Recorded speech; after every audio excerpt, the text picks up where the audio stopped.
memanfaatkan insentif ini? Monggo Pak Muslim mau menjawab. Pak Ines dan Sobat Citra FM, di mana siaran kami dapat didengar. Untuk perusahaan atau pemberi kerja tinggal menyampaikan pemberitahuan melalui laman www.pajak.go.id pada menu KSBP. Jadi masuk dulu, nanti ketemu menu KSBP, konfirmasi status wajib pajak. Kemudian di situ pemberitahuan pemanfaatan insentif hanya diajukan oleh WB Badan yang berstatus pusat dan insentif berlaku untuk pusat beserta seluruh cabang yang terdaftar. Demikian Pak Ines. Oke. Dan apakah ketika sudah memanfaatkan insentif, perusahaan itu tidak memiliki kewajiban pajak ataupun terkait PPh 21 atau bagaimana nih Pak? Ya, jadi ketika perusahaan sudah menyampaikan pemberitahuan di menu KSBP, selanjutnya perusahaan setiap bulan itu wajib menyampaikan laporan realisasi PPh pasal 21 DTP secara online di www.pajak.go.id pada menu e-reporting. Kemudian selain laporan setiap bulan, yang kedua perusahaan tetap membuat kode billing yang dibubuhi cap atau tulisan PPh pasal 21 ditanggung pemerintah X PMK nomor 82 garis miring PMK 03 garis miring 2021 dan disimpan sebagai dokumentasi. Jadi tidak perlu dibayarkan karena nanti akan ditanggung oleh pemerintah. Laporan setiap bulan itu harus disampaikan paling lambat tanggal 20 bulan berikutnya setelah masa pajak berakhir. Jika terlambat, maka perusahaan tidak dapat memanfaatkan insentif pasal 21 dan harus tetap membayarkannya. Oke, dan setelah tadi sudah dijelaskan ya untuk PPh pasal 21 yang ditanggung oleh pemerintah atau JTP. Nah, kali ini jenis insentif yang kedua itu adalah PPh final UMKM ditanggung pemerintah ya. Apa saja kriteria wajib pajak yang mendapatkan yang dapat memanfaatkannya nih? Pak Muslim. Kita pindah ini tadi PPh 21 ya, pasal 21 bagi karyawan. Nah, sekarang insentif yang kedua yaitu PPh final UMKM.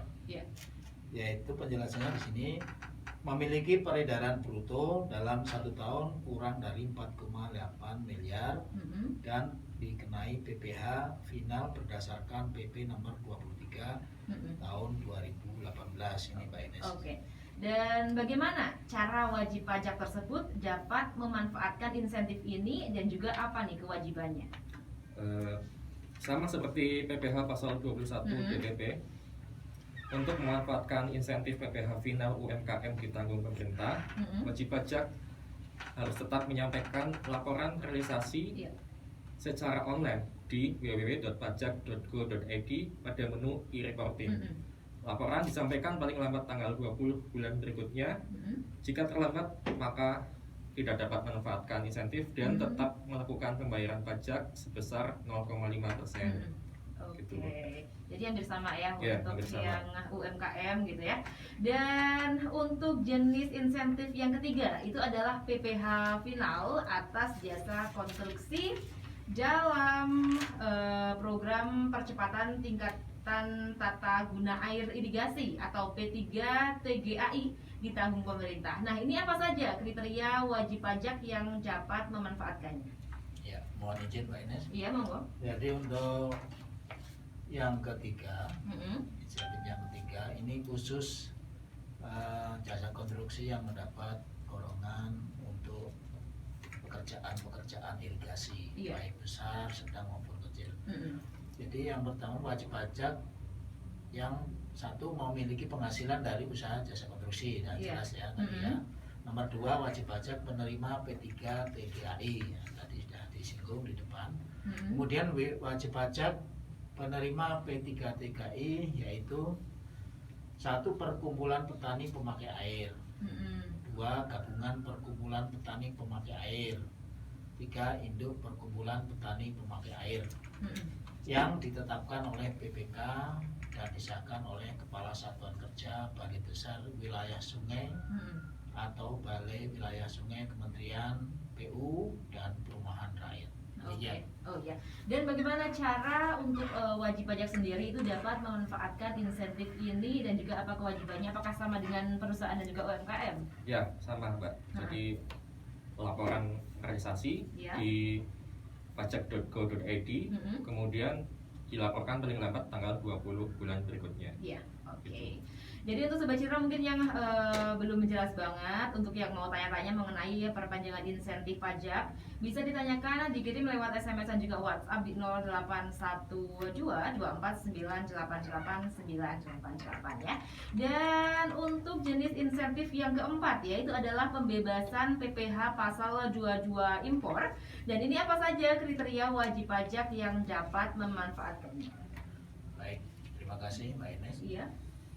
Untuk 22 impor ini memang untuk Wonosobo belum atau sedikit ya jumlahnya, tapi baik kita sampaikan saja karena ini merupakan fasilitas. Yakni insentif yang keempat adalah pembebasan PPh 22 impor, yang termasuk di dalamnya adalah wajib pajak yang satu memenuhi kriteria clue-nya ya. Clue ini kalau klasifikasi lapangan usaha ya. Jadi kalau orang daftar di mendaftar NPWP nanti keluar clue-nya gitu ya. Oh iya. Kemudian yang nomor 2 mengajukan permohonan surat keterangan bebas atau SKB. Oke. Dan gimana? Bagaimana nih ya cara pengajuan permohonan surat keterangan bebas? Mungkin ada dari Sobat Citra yang belum tahu nih gimana caranya gitu ya. Dan juga apa kewajiban yang harus dilakukan? Ya. Pak Dayung mungkin? Di PPh pasal 22 impor ini wajib pajak diharuskan mengajukan SKB, surat keterangan bebas.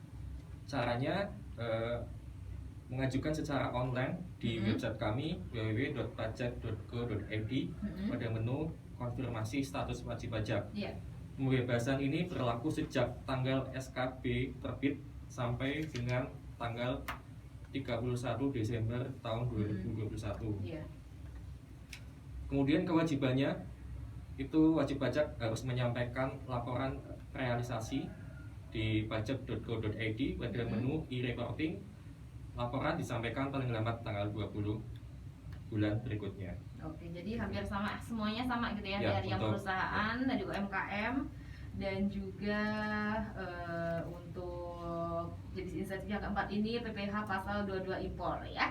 Dan untuk Sobat Citra kita masih sampai nanti pukul 11 siang. Untuk yang ingin bertanya-tanya, yang masih bingung nih gimana caranya sih untuk memperpanjang, untuk memanfaatkan nih perpanjangan insentif pajak, boleh silahkan ditanyain saja, dikirim lewat SMS atau WhatsApp di 081224988988 ya. Dan jangan kemana-mana sampai nanti pukul 11 siang untuk stay tune bareng sama Ica di sajian talk show